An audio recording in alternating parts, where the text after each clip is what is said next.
tukar baju lah pula. Kan? 1, 2, 3. Okey.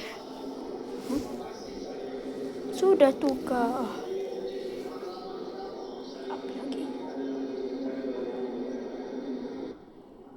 Beliau telah menyarankan orang ramai untuk segera menghubungi talian 997. Sudah tukar ni buat apa?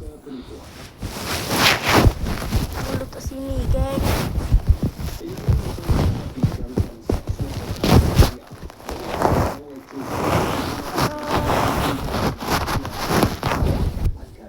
Kita ada baju raya.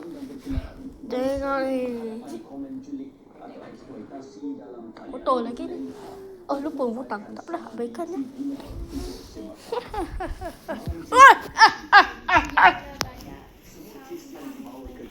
Lepas tu, kita tengok bulan sekejap. Tak ada bulan. Nah, tak ada bulan. Kejap. Memang tak ada bulan. Tak ada bulan. Dah. Nanti kita awal je. Bye.